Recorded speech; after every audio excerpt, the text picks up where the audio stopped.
Ladies, gentlemen, everyone in between, welcome to the channel. My name is Alckemy, and today we're going to be talking about some topics that are a little bit ambiguous. I'm going to hopefully be doing a follow-up to the last video I made about workflow and about creating choices and all that stuff, and I would highly recommend watching that before you get into this one. That being said, I still think that you'll be able to find value if you kind of try to stick around as long as you can, because again, I'm not here to waste anybody's time. So my name's Alckemy. I make beats. I do a lot of sound design. I make drums, all that kind of stuff. I just want to throw this out because this is usually where people get up to. But if you want to support the channel, please like the video. Please consider subscribing. Or if you have Phase Plant, check out Eternum 6, which has a lot of basses and sounds kind of like this.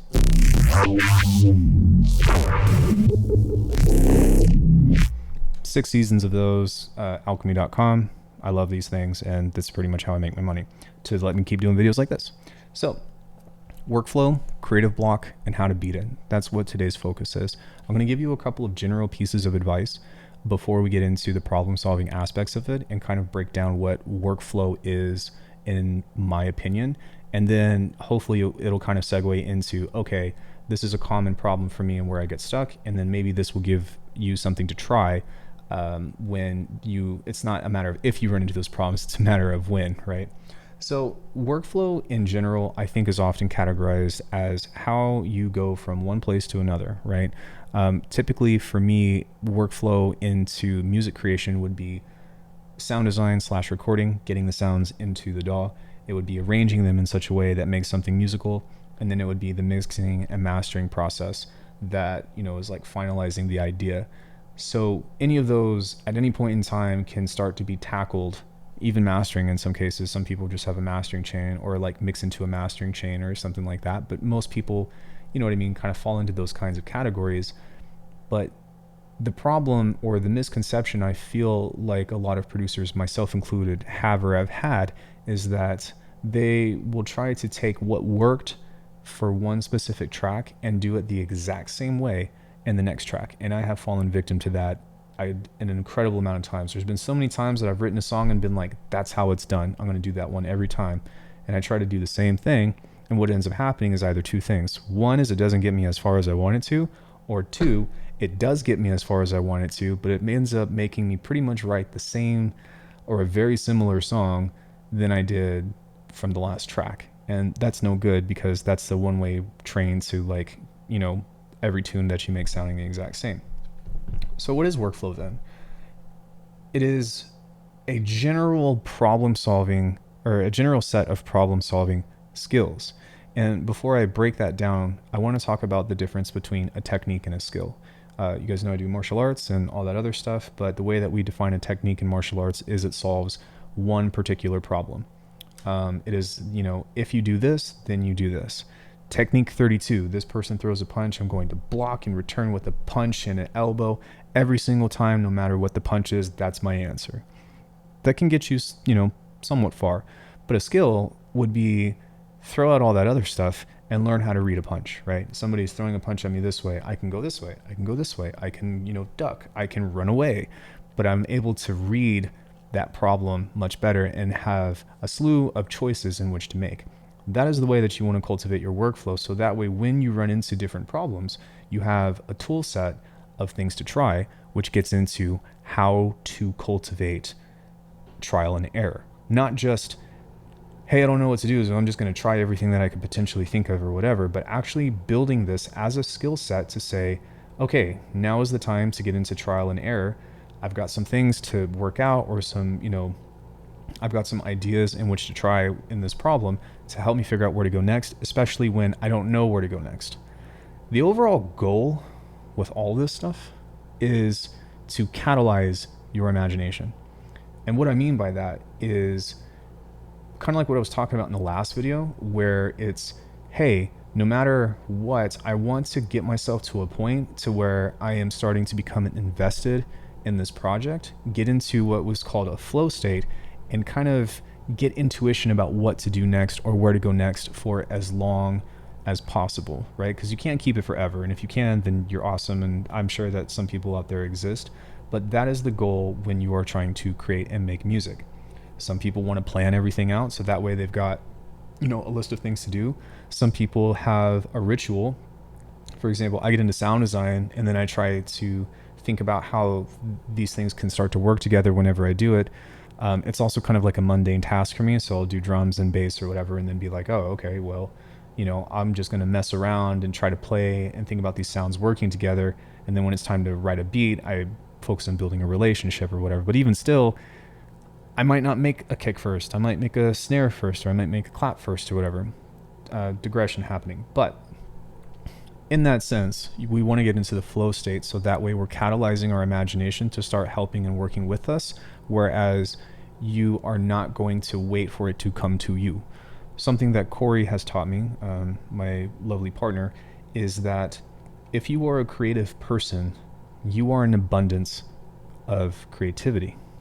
If you are choosing to cultivate creativity, then that means that it comes from you, not from other things. There are other things that can inspire you, but you are your source of creativity and cultivation. It's just that you need to be proactive in which to draw those things out, and you need to cultivate it as a skill. So that way it's less of a magical, mythical thing and more of problem-solving tools that you have in order to get a creative task done. Hopefully that makes sense. So when you're problem solving, maybe the last track that you're doing, you're like, you wrote a beat that has drums. You're like, I don't know what to do next. So you wrote a melody. Maybe the next time that you do it, you start with a melody and you write a beat. It's all irrelevant. And that's where things kind of go into that ambiguity of song creation and choices that you have to make, order of operations per se. But if you know how to expand upon these reference points, like I say from before, then you are able to kind of recognize the problem way earlier and just start trying stuff. And the more that you can figure out what to try, the more that you can put in your toolbox in which to experiment. Wow, that was a lot.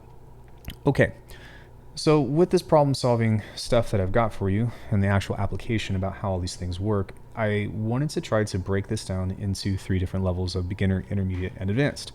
Because if I am a beginner, I'm not going to be like, I'm going to just resample something and then try to get something off of that. I'm not going to be like, I just can sound design anything that I want in my head. Most people are not even going to know the first thing about sound design. So what would it be like? And try to imagine putting yourselves in these positions.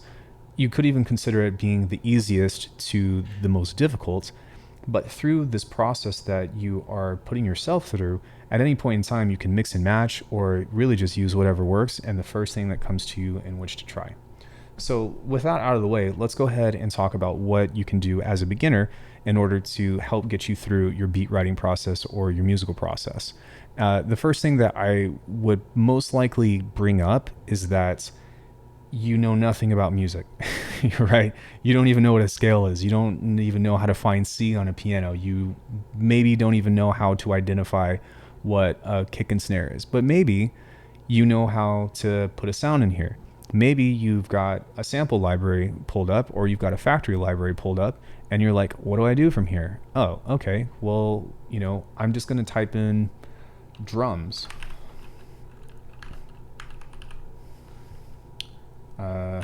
Drum loop. Okay, drums. 120. Cool.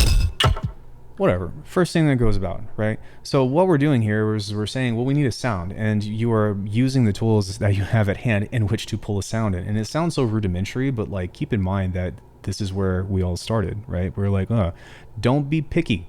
That's my first thing with you is don't be picky when you're looking for stuff. If you're just like, this is your first time even opening up a project, find some drums, find a bass and play around with placing this in such a way that is going to, come up with something musical, because the idea isn't to create your banger. It's to say, well, how does this work? How does this go into something that I can, use or listen to on repeat, or just make something that I can listen to. Searching for samples through your own library or looking up presets is an excellent way to kind of just like see what all you have, If you have something specific in mind, it's going to be the hardest because you have zero idea of what that sound is, how to get to it, and how it's supposed to be used in context, right? Or if you have a melody in mind, you have zero aspect of a chord progression or, I need to write something out or whatever. Hopefully, as you're writing in your process, you have a little bit of an ear cultivated to where you can tell when something sounds kind of off or when something doesn't sound kind of off. But there are some tools that you can use to help you even if you don't have access to that. So my first indication would be, let's say I, pull up something where it's like, oh, what the heck am I looking at? Well, this thing is yellow and it says all of these. Well, what's organ? Okay, we're going to pull up organ. How do I make my MIDI controller work? Probably look up the manual. But we're going to use that, and now we've got some notes, right? So with this, I don't know what the heck is going on. I don't know what all this stuff is supposed to entail or is supposed to be, but we have some tools, perhaps like for one, the multi-note in order to find chords.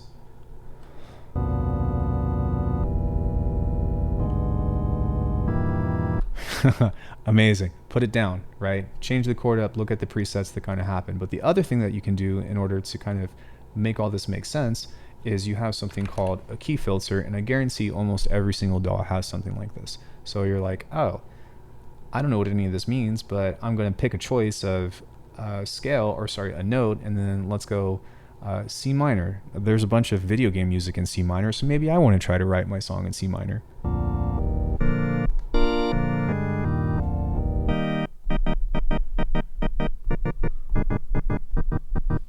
You might sit here for hours doing this, and that's pretty okay. That's pretty natural. But guess what? You found another checkpoint. You found another place in which to explore. And now through this trial and error, I'm playing around with different keys on here, whether it be through your keyboard or your QWERTY keyboard. And I'm saying, okay, I'm fishing for something that sounds good. Once I have something that sounds good or something that I like, might be a while because the sound stinks, but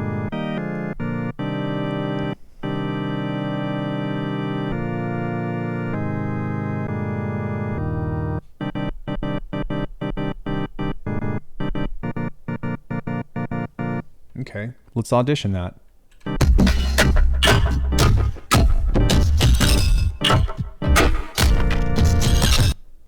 Sometimes that's how it goes. So with this, and while we're experimenting with this, and while we're working on these things, this is going to be where you're starting to play with things and figure out what you like and what you don't like.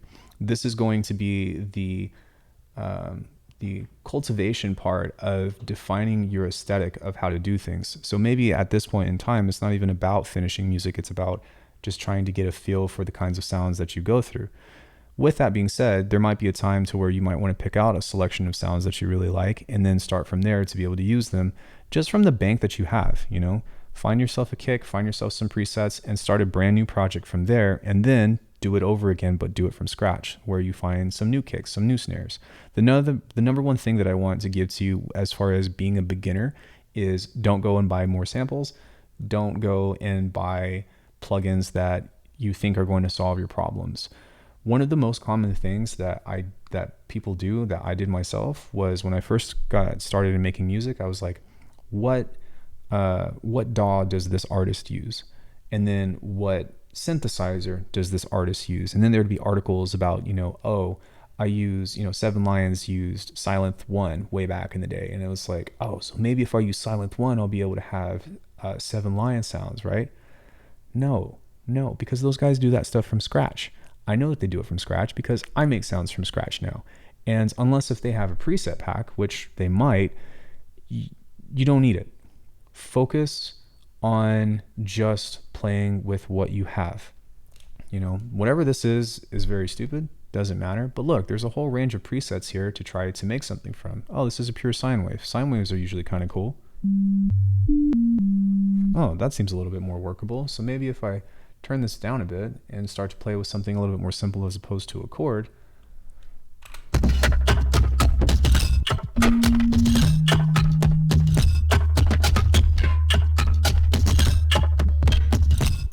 Oh, well, that sounds a little bit more musical. So maybe I can work with that. Maybe I can record that out or do something with it. This is a terrible drum group, by the way, one of the worst examples to have, but sometimes this is what you run into, and it's important to say, like, we've been here, I've been there anyways. Don't sweat it. For whatever reason, if you need to, start messing with this, just find another drum loop. There are going to run into times where things just don't work. Hip hop is a lot easier. Great. See, sometimes just swapping some stuff out, you can actually get an idea going to where things make a little bit more sense.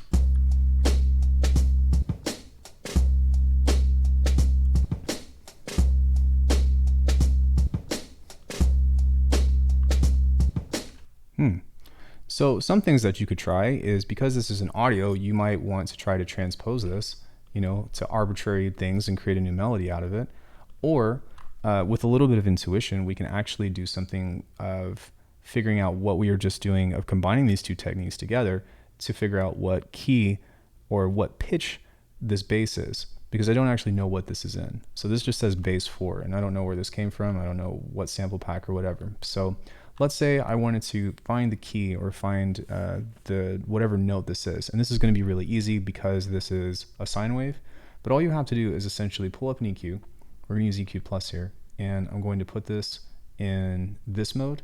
And if you look at the bottom here, you're not going to see it while I'm hovering over, but this will actually tell you what key the most prominent frequency is. So if you look right here, right around this area, say here, this is at 69 Hertz, which is C sharp 1.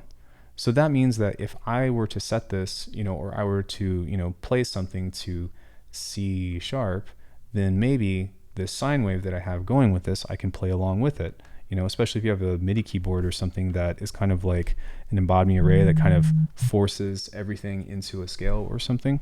But even still, you can use the note filter on here to go constrain, so that way you can't hit a wrong note. So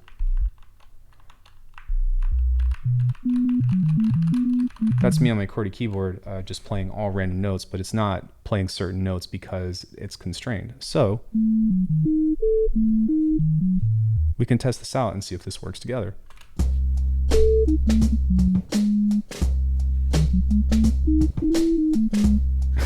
It's actually kind of cool, but I do think that this is actually in C. So I'm going to set this to C minor and see if that sounds a little bit better.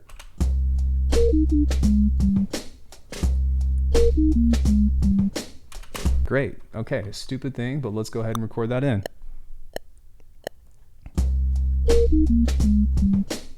I only have to do that once. So now that we have this, I can be like, oh, okay.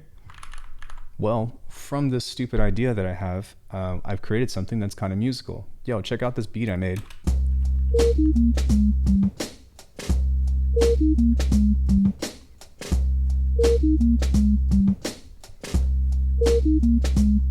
It's all out of time and everything. Sounds great. All right, so let's say this is where you get to, okay? And this is exactly what I mean from teaching yourself this concept from the very beginning. 3 times, duplicate, okay? Take something here, fade it in. We're gonna take the kick,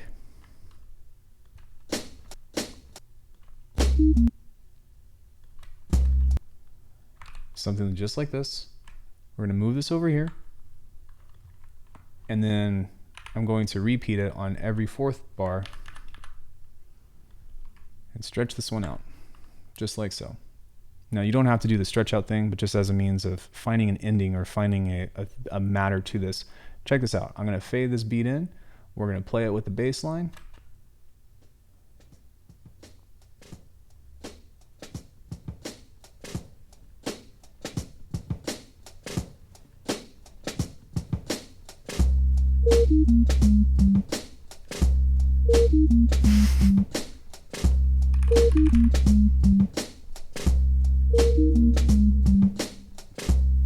Play it out, whatever, towards the end, we go.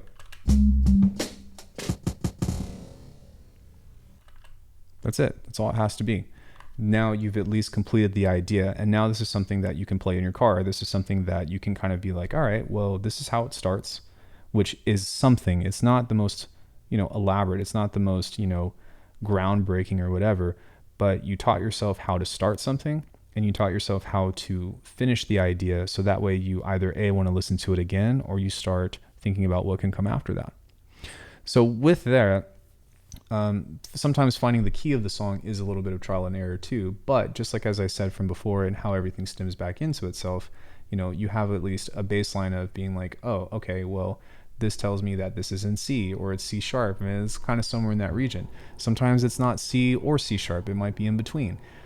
Even still, understanding that you can use an EQ to guess what key something is in helps out a lot. And it's not always that simple. So I could go like synth.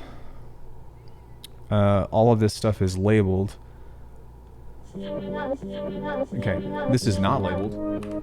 So because of this, I can pull this in.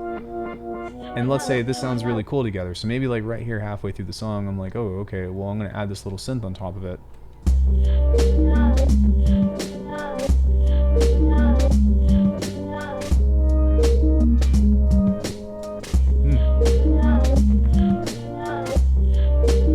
You know, whatever, I'm adding to it, but let's go ahead and pull this back up. I'm just going to copy this and put this on here and fade this in here and say, okay, well, what is the most fundamental frequency that's on here? It's kind of right here-ish. Which this tells me that it is 190 hertz, which is an F sharp 2. So Bitwig is kind of nifty with that, but you want to look at the lowest frequency that has that's the loudest, and then you can kind of base off of that. And if you don't know, like if the frequencies don't translate, which I'm used to using Ableton and also used to using Bitwig, of course, then you can, you know, look at what this frequency is and then go on the internet and be like, oh, what pitch is 197 hertz? And you're going to get a very close estimate about how to do that. But that will teach you how to use any kind of sample to fit within whatever it is that you're creating.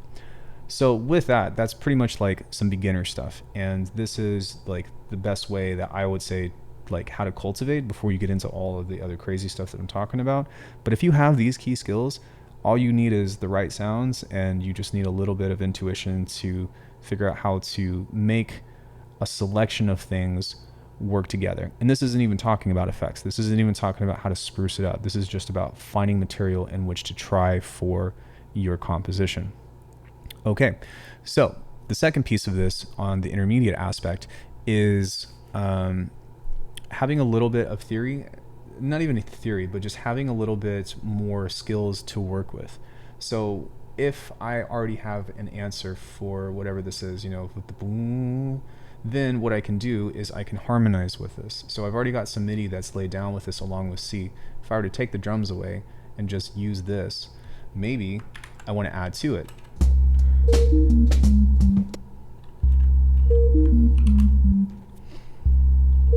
So I already know that this is in C sharp, right? So if I were to do something like that, I'm like, man, I want some chords over this or something. Then I can figure out, you know, a couple of basic chords or whatever and start to harmonize and create tracks vertically on things that are going to fit nicely melodically with whatever it is that I have. And this doesn't necessarily have to be harmonization. It could also be like, yo, this drum loop is pretty cool, but it needs a tom or it needs some other percussive things. You're starting to add to it, if that makes sense. So I don't know, maybe I can just pull up something like Crystal Cavern and start to play a chord and see if anything sounds cool. All right, that was kind of sick. So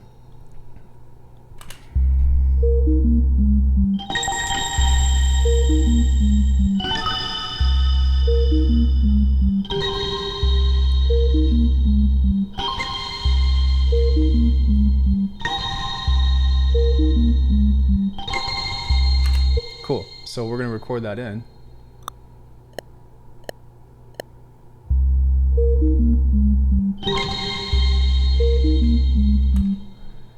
And from working with this, we've found something else that's musical, right? And we can do this an infinite number of times, or rather not an infinite, but however many, however much your CPU can handle. But, you know, let's say we go into something like phase 4 and we pull up something else that's, you know, just a preset. Again, we're not really trying to get into any kind of crazy sound design or whatever. We're just looking for things that can kind of add more melodic texture or melodic timbre, melodic elements. Sorry, that's the right word, melodic elements to whatever it is that we're making.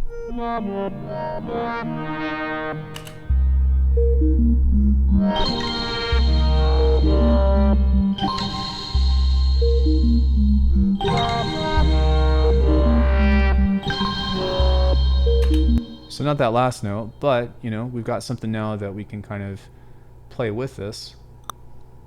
And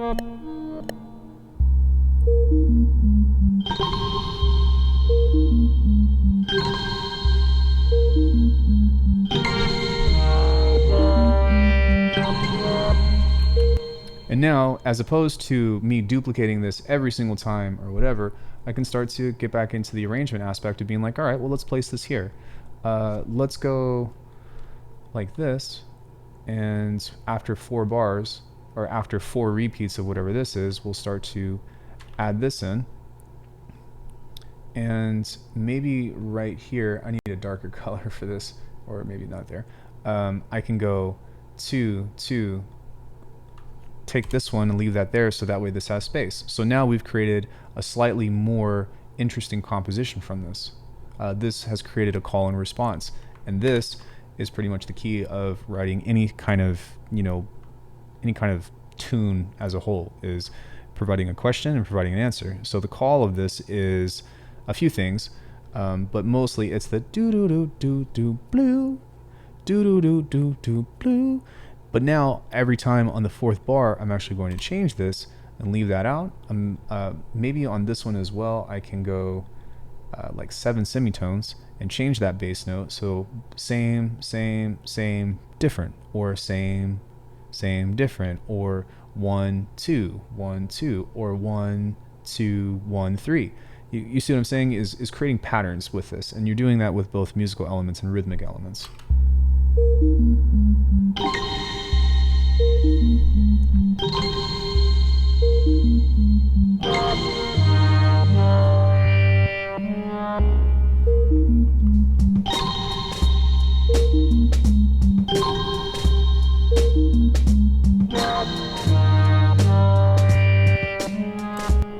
Again, this is just a very simple example, but it is making decisions based off of how to, based off of what your track needs, or based off of how to continue developing this further, right?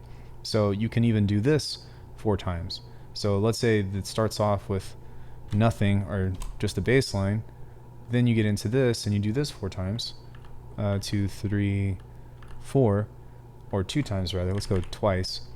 Now, on this part, we're going to pull the melody away on this, and we're going to bring back this idea and use this. So now look, it's the same beat, but I've got all these different musical parts in which to play one after another that are all in key. So even though we're just doing a stupid hip-hop arrangement based off of very minimal resources, you can still achieve a lot as far as getting content into your DAW. And really, like, when it comes into stacking stuff, you can do it as much as you want, but you only need a few elements in which to make a track feel complete. And the reason why I know this is because bands, most of the time, except for orchestras, like a rock band per se, lead singer, guitarist, drummer, bassist if you're lucky, backup guitar, backup vocals, Or if you're just doing instrumentals, you just, honestly, if you're doing hip hop, you need some drums and you need a bass line. That's it. That's it. Maybe a cool sample if you're, stepping into that realm, but you don't need that much. You really don't, in order to make music or in order to make something that's compelling. You need a good ear, and you need to figure out how to make your compositions more interesting with the less elements that you have. So from there, you can also reuse MIDI. And I think that's a really excellent point as well, because let's say on this, I want to use this same little like splash of like of the chord, even though it's all kind of played out. Well, because something is in MIDI, and I talked about this in my last video, we know that I can use this in order to find different instruments. And again, we're kind of avoiding sound design or whatever, but what I can do is take this MIDI, at least here, and bring it to a new track and replace it with a different instrument. So we'll find something through Faceplant. I'll pull up some keys, perhaps. And I'm just going to Eternum 6, not because I'm trying to like put it in your head, but just as a means of like I know where to go, because I have a bank of sounds that I prepared or that I know are going to work within this. So we put in something like Lovely Dreams, which is just some keys, and we see how it sounds.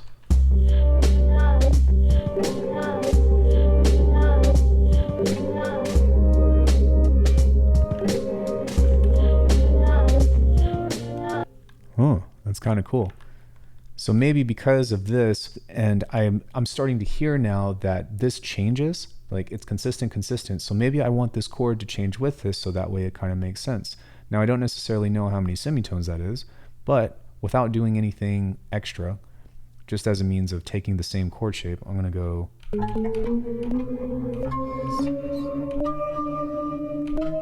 Let's try 8. Okay, that was a bit too much. This is where the trial and error comes in. I'm going to kind of sift through this and be like, you know.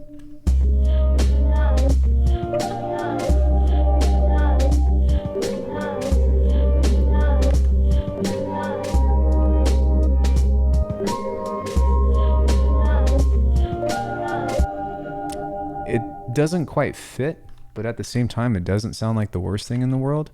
So this would be a great time to talk about an advanced thing, which we're still talking about intermediate stuff, but I can right click on this, change this, and be like, find out how to make this harmonize or in key or whatever, right? Change the chord around to make that fit with whatever that is. So it doesn't need to be perfect, but I'm making a little bit of a note to myself to return to later to say, I need to fix this. And then I put it where it's supposed to be, which is not the right one. It was actually supposed to be here.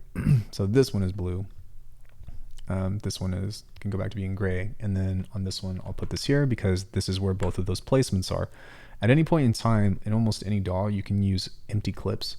So if you're like running into a spot where you're like, man, something is supposed to go here, but I don't know, make yourself a little bit of a clip and be like, I don't know, but something tight is supposed to fit right there, because that gives you clues. It gives you these cliffhangers to say, hey, if I don't know what else to do, I'm going to come back to this and work on it. And that can be extremely helpful because you're starting to build a list of decisions that you know that you still have to make while focusing on taking on the main tasks. If you ever worked retail, right? Let's say it's not busy, you're folding clothes. Your goal is to put all the clothes back and make sure that they're all folded and look nice and tidy. Customer walks in, you got to help the customer out. Once you help the customer out, whatever, you got to finish that main thing, take care of them. You go back to the other task. It's the same deal. It's the same set of things where you have to problem solve. And sometimes by prioritizing certain tasks and knowing what to prioritize and then knowing what things to get caught up on will help you stay on top of things, most importantly. So with that, the other thing that we can do here is kind of what I've already shown you of duplicate and variate. So we have pretty much duplicated this, and then transferred this over and made a variation to it, right? So by duplicating and variating, you are building off of the same ideas that you've already created and giving yourself a little bit of a head start of saying, no, I don't need to add something else. I'm just going to use the same thing, say, okay, we'll just do it here.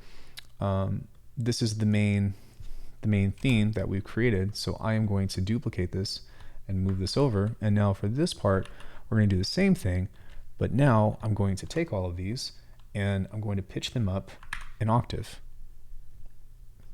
It might not work. It might be a little bit too sharp, but I'm going to try taking the same stuff, maybe pitch that down and maybe take this melody and pitch it up. Go Control A, shift that up.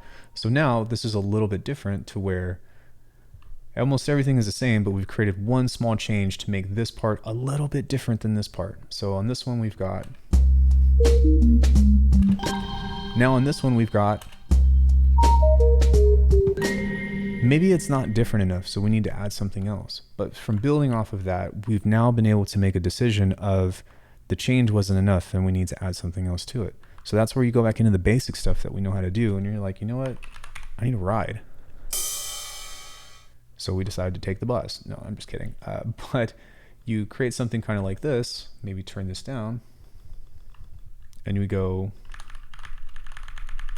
like this. So now this section has, still kind of the same idea, but this one is a little bit different because it's got the ride, it's got the different octaves, but we're still, again, building off of the same ideas.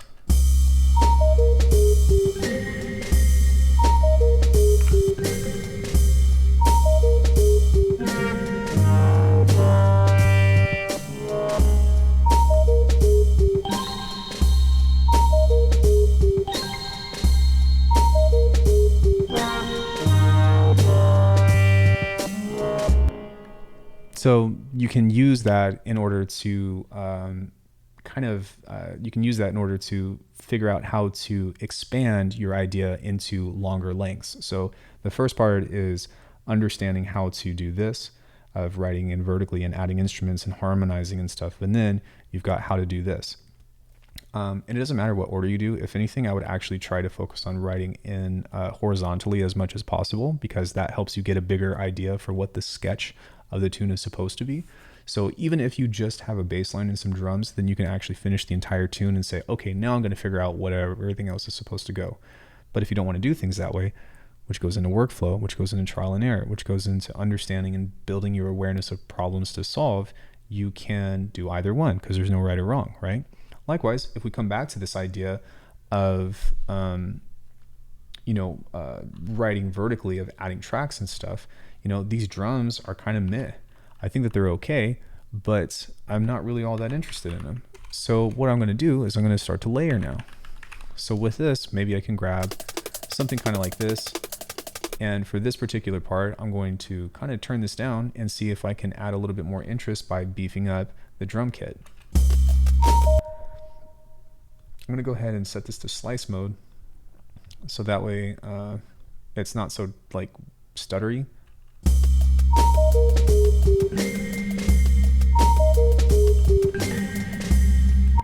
Sounds okay. I'm going to do a quick cheat here. We're going to go slice in place on the onsets, and then I'm going to grab all of these. Again, I'm just trying to expedite this process in order to not make it. And this is what I'm talking about from before, of like, okay, well, I could go and search for a whole nother drum group that's going to fit, but for me, and because I know this problem and I know how to solve it, I can just add some shuffle to this.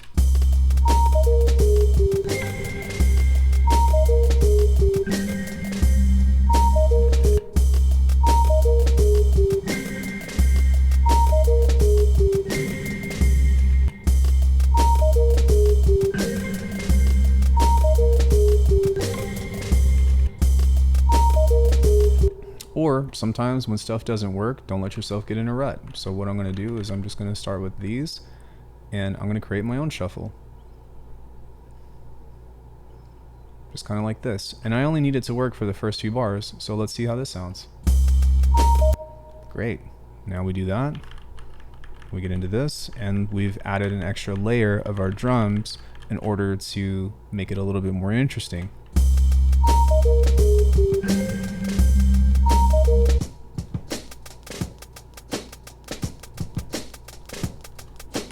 Maybe we can get away with making it a little bit more funky by adding some track delay.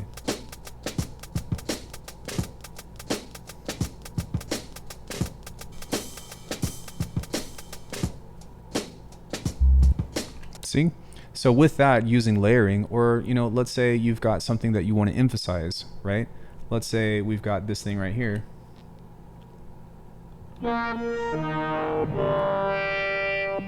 Or maybe for this part, it's the same thing, but we really want to emphasize that melody. So what we're going to do is we're going to do the same thing where we copy this MIDI. We're going to pitch it up an octave, like this.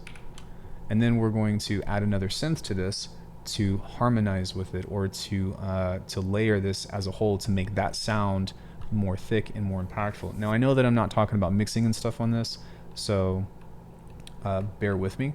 But if I were to use, I'm going to go back to face plant just because it's going to be really easy to make. And we're going to be getting into the advanced stuff here in just a second. But if I were to grab this and go maybe a filter and put an envelope on it.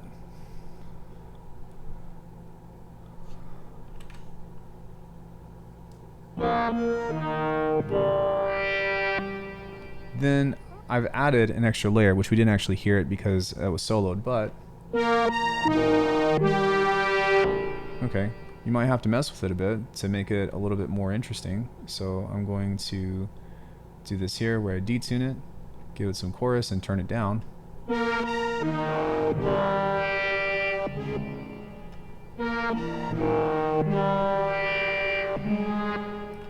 But now what I've done is I've added to that. So by itself, it's this little thing,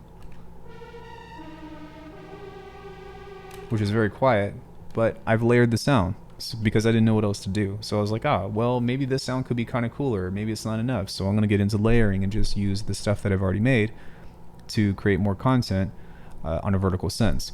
And again, guys, I have to, like, if I hadn't driven this home, if this is the first video that you're ever watching, I just put up a mix of 45 minutes on like the tunes that I write, but I'm literally just flying by the seat of my pants to talk about how to go from nothing to something on these different levels. So please don't judge me by this if this sounds super stupid to you. And if you're still here, let me know what your favorite color is. All right, so let's wrap this up. We're going to start talking about the level 3 stuff now. This is when you get into the idea of you're more advanced and you know how to do all this stuff and nothing is working for you. This gets into the most important skill that I can teach you when it comes into not only sound design, but getting unstuck. And that, my friends, is resampling. Resample, resample, resample. We're going to kick this off by taking the drums. I don't really like the drums so much. Like, it's okay, but it's kind of basic. So let's go ahead and group this. And now that I have this, we can play this all together, but immediately I'm just going to start adding effects onto this because that's what I usually do. So for this part in particular, nothing's really working, and I need more stuff. I need more sounds or whatever. So what I'm going to do is I'm going to grab this and go into any of these things here. Let's go Venom Generator. And what this is, and as a whole, and this is an extreme case, is these are just a bunch of effects that are being randomized that I'm just going to play on top of this. It shouldn't sound very musical, but bear with me and I'll show you what this is. So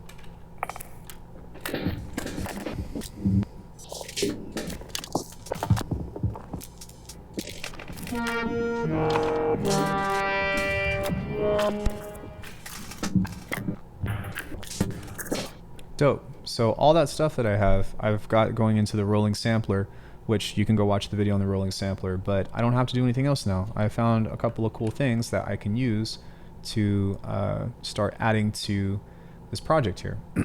And I can do this over and over. I can switch out the patch. And if you don't have the rolling sampler, then you, depending on what you have, if you're in Bitwig, then you can just go right click and then go either bounce and play, go bounce to a new track. You need to do it to a new track. Or you can set up a resampling channel. That's another video that's very easy to figure out, but just go how to resample, and there's a bunch of other people that can probably explain it in a more concise way than I can. But now that we have this, we make sure that we turn off snap heap, and now we've got some stuff to play with where maybe we want to layer the snare.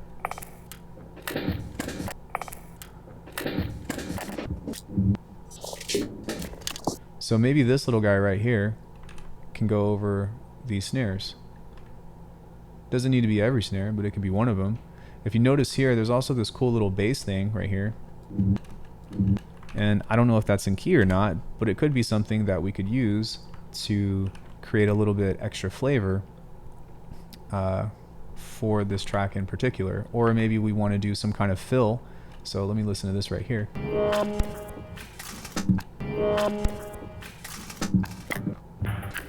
Great. I'm just going to take this part right here and I'm going to flip this. And I'm going to stretch this out. Oops. Kind of like so. And now to create a little bit more interest on this, I'm going to cut the drums here. Sorry, I cut everything. But I'm going to cut the rest of the stuff here.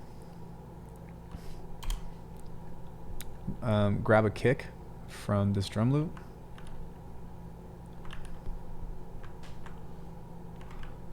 Kind of make sure that this is in the right place. That little kick is that little squiggly thing right there. So that way it goes. And as soon as this plays, we're going to turn this off and let this play out and turn this up a little bit and maybe just fade this in, because now we've created a cool little transition, you know, as opposed to searching through your sample pack and finding risers and stuff. We found not only a layer for our snares, but we've also found, you know, an extra goodie of maybe another rhythmic element and maybe what's it called, and a fill. And you know, you could do this as many times as you want, but just as a means of like getting more material out of stuff you already put in, you want to start thinking about efficiency. You want to start thinking about how you can get more out of what you put into it. And resampling, this could be with your drums, this could be with your bass, this could be with, you know, melodies that you can put into a granular synth and create more stuff out of it. But you want to start thinking about recycling your content that you've already, you know, said that you like into other stuff that you like, because, and it has a higher chance of working because it's stuff that you've already chosen.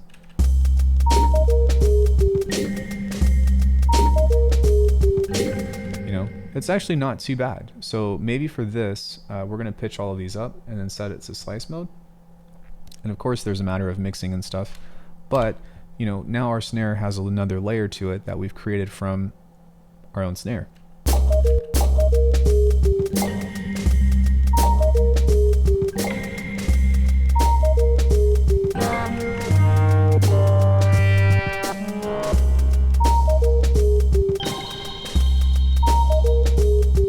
Now we've got a little bit of space.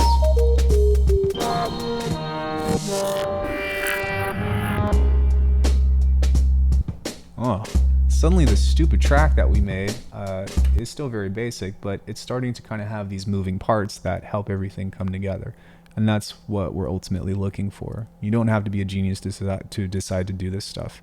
So there's that resampling. If you know what you're going for, you know, then the next piece of this would just be sound design your own thing, right? So let's say this is just a bass in C. It is the most basic, no pun intended, thing on the planet, but I'm like, man, it would be really cool if I could, you know, make a reese to this. So I'm going to duplicate this here very quickly. I'm going to high pass this. I'm going to create another chain here and low pass this. I'm going to send this one to lane 2. That one's going to go to lane 1. We're going to put some distortion on this, kind of like so. We're going to put a limiter on this as well as a low pass filter. And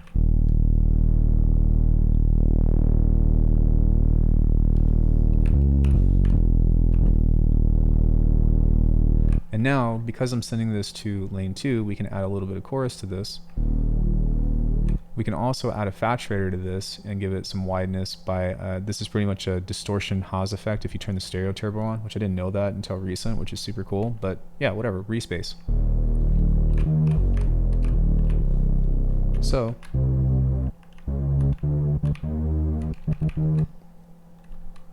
let's figure out what this is.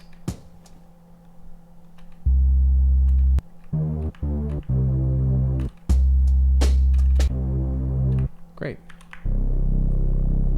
Now, with this, we can replace this bass with something cooler. And again, if you kind of think back to what I was talking about before, this became the note that we made earlier of, okay, well, I threw a bass in here and it's not sounding the way that I want it to, but now I can go back and sound design this and start to make it more interesting. We already know that a single bass line or a single bass note on every bar works. So if I were to play a C on this, I know that it's going to work. So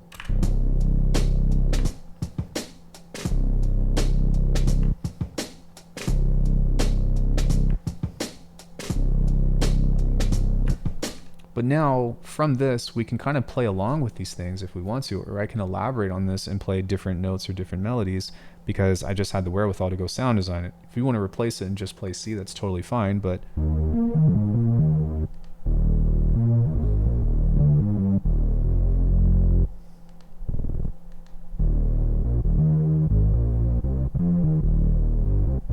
I think this is in C major. Oh, it's in D major right now. So we're going to go to C.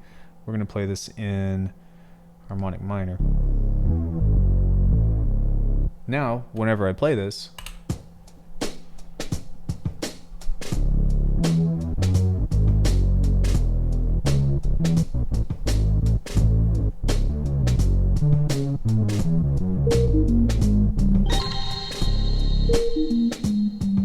right?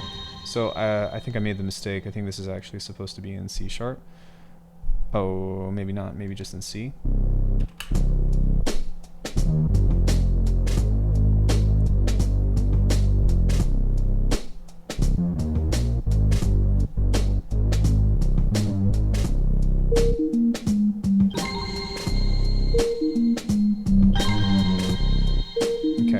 So now whenever this comes in, we can play along to and harmonize with what we've already made. So you start to see how all these skills that we've done kind of come back into play. So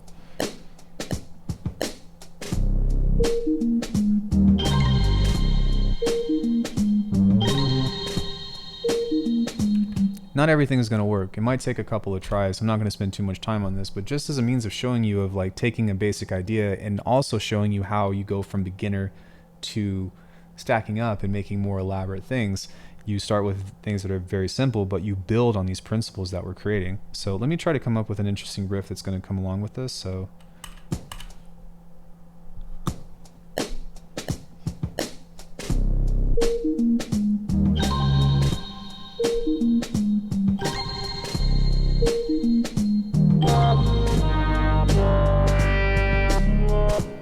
cool. So there was one thing that I missed here, but that's okay because we can just take this. You don't have to play things perfectly, but you can bring this back here. So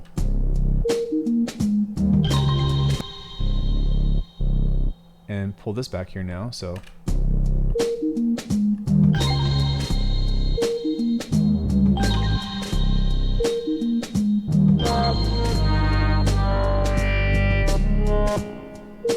right? This is all at a time, which is okay. We can luckily use some of the tools that we have to quantize this. But now that we have this, we can repeat it, and we've got a brand new baseline as opposed to just this one, which is okay. The other thing too is that as opposed to deleting this, we might actually, want to pitch this up. And let's go ahead and turn it down a bit. But what we can do is use this as a drone. I'm going to turn this off and grab some kind of delay on here.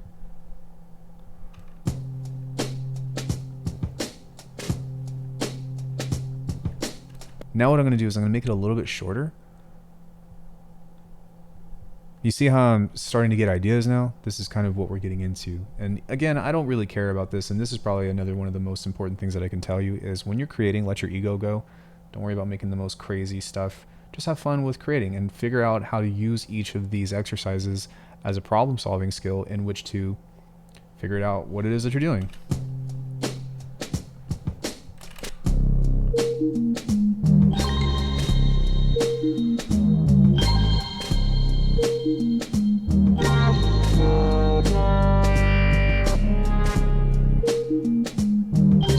Hey, you know what'd be really cool?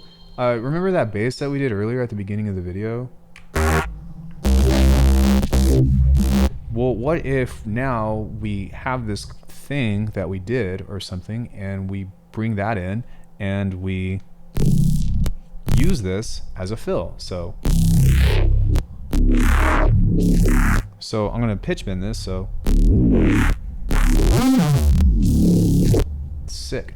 So now what I'm going to do is whatever phrase that was, I'm going to pull that in, and now on this part I'm going to put this in as a cute little fill right here and see how this sounds if I mute everything else off, because I was like, man, that would be really cool if, you know, I had something here that was totally different than everything else. And that's where you get into creating those crazy like neuro basses and stuff, or like adding crazy sounds that are very surprising. So this is gonna be loud.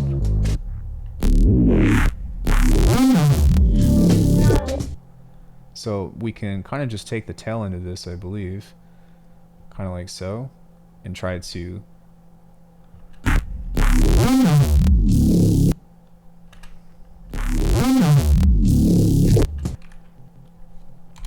maybe turn it down a bit, you know, because obviously it doesn't quite fit yet. Everything else is kind of quiet. Let's say instead of doing this, we're just going to take the same drums, but we're going to pitch these drums down now. These drums are very quiet, so let me just do something real quick to make these a little bit louder. You see how I'm already getting into this mode though of I'm problem solving. I'm trying to use all of this to, all these tools that I'm coming up with to be like, just keep working, just keep working.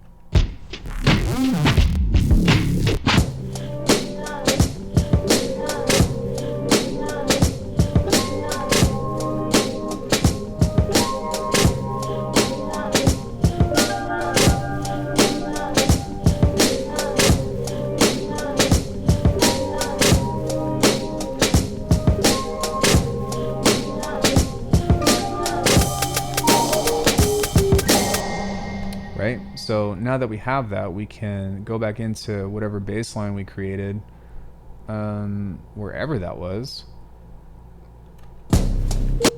Yeah. And now we can bring this back over here. And not only that, but maybe we need something to go right here. So we can go. We're we're gonna use this bass line. And then we just go, you know.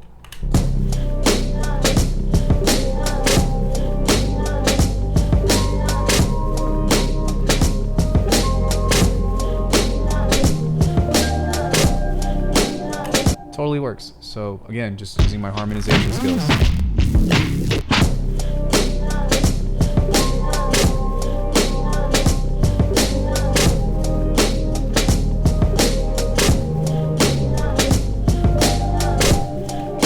You know, got a couple little things there that had a little bit of lick and this and that, so I can do that now, and I've got a bass for that part. Everything just came together. I pretty much got everything that I need in order to finish this stupid song. That's it. So sound designing and using all these tools is pretty much the only thing that you need. And I know that this video is getting kind of long-winded, but it's kind of cool to put a track together in an hour.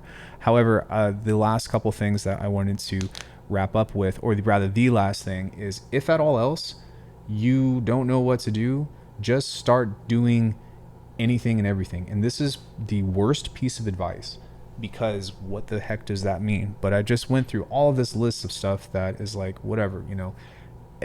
Sometimes problems require you to think outside of what your skill set is, and that's where developing your imagination will come into play. But if you don't know what to do, then just like take any of this stuff and start rearranging a new, like, this, I want another part out of this and I don't know what to do. I'm going to use that duplication variation. So I'm going to make a whole new part over here, or I'm going to group all of this. I'm going to turn it all off. I really like the drums. So from turning off all the synths, let me rename this so you can see what this is. I'm just going to make new synths or do something like that. Like, it's totally fine, you know, or you can bounce all this out and stem it and start to get into cutting or blah, blah, blah, or adding effects and this and that. So like, that's like the desperate measure of MAD, which is make a decision. Start making decisions. If you're motivated to finish this up, or you're motivated to keep going, make a decision. Try anything and everything in the kitchen sink that you have probably not done before. Frequent had a really cool idea that we had, I think, when we were talking, or maybe it was just a conversation with me. I can't remember. Nolan, if you're watching this, much love, bro. I'm going to take a page out of your book. But he was saying, what do you always do? What do you never do? What do you, what else can you do differently? And whatever comes into that, do the complete opposite of what you're used to, and try to problem solve your own problem by saying, well, that seems like a stupid idea, but I've never tried it before. And the reason why I left that as an advanced tip is because you need to have a list of things in your repertoire in order to be able to make that decision the most effectively, right? The more experience you have, and the more you have a dense history and experience with these tools, the easier it's going to be to identify something that you've kind of never tried before. So it's not the last piece of advice that I'm going to give you. The last thing that I'm going to leave you off with is the idea that can start from the very beginning, but I think is very difficult and takes the longest to cultivate, which is audiation.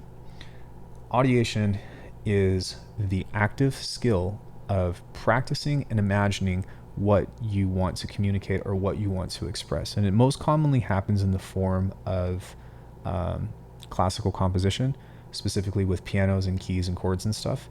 It's a little bit different in terms of electronic music, especially if you're using synthesized sounds that have never been heard in context before. But if you think about a piano, it's been around for centuries. So it's a lot easier to build an imagination around all of these things of, I heard something, or I hear something in my head that's in piano, and so I want to convey that. Or maybe you have a rhythm. Beatboxing is an excellent way to cultivate how to write better beats, right? I want a house beat. Oh, sick. Okay, well, I want a drum and bass beat. Record that out. You do that. Man, I really want to figure out how to make like cool halftime drums. Turn on the metronome, right? Something just like this, and let this play. Beatbox to the metronome, off beat. Hold on, I might as well record this so that way this is actually going to make some content. It's actually going to make some sense. But take a listen.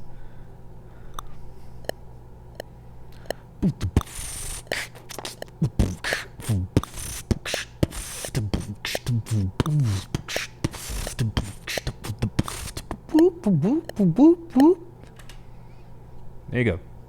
That's your bass line. That's your drums. That's your synths on the call and response.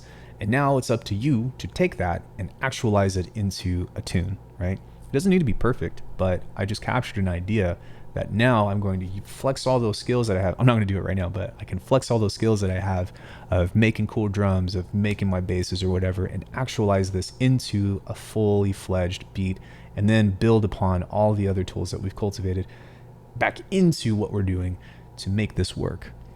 So audiation, practice your imagination. Think about beats inside your head. Obsess over it, because it does take a little bit matter of an obsession if you want to get to a level like this, to where you really got to be like, man, what the fuck am I doing? Something like that. But when you do this, and if you do this in this way, you have a guideline now of stepping stones to go from absolutely nothing, of fishing samples, through a process that now, like, it's almost like a roadmap of, okay, well, this is the next step for me. This is the next step for me. Now I can get to this. Now I can get to this. And it really stems down to what you want out of your music. And when you run out of decisions, please refer to this video. So with that being said, everybody, thank you so much. I cannot tell you how much I appreciate you watching these videos and you hanging out with me on these lectures. I need you guys to help me out. I need you guys to like this video. I need you guys to comment on this video and talk about these topics and open up a discussion on my channel, on the Discord, all that other stuff, because that's the only way that I'm gonna be able to keep doing stuff like this.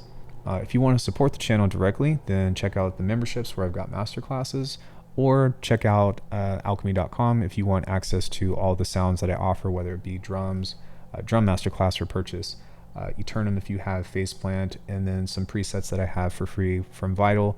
I got some Bitwig stuff, pretty much anything that you need. Or if you want to book a lesson with me, I am currently offering a special as of June 18th, 2023, where the next couple weeks I'm offering $30 for an entire session, where normally I'm $40. My prices might change depending on when you're watching this video, just because, well, in this economy, that's the way that things work. Thank you all so much for watching. I would love to know your thoughts on contributing to this, but I'm here to bust open the door on things that people don't talk about a lot. It's not new. I'm not making anything up, but this is a condensation, kind of like a comprehensive guide to Neurobase, on how to be creative and how to keep making decisions and keep you motivated to finish your tunes. This is Alckemy. I'm doing the weird sign off thing or whatever. Much love, guys. Have an awesome rest of your evening. I'll see you later.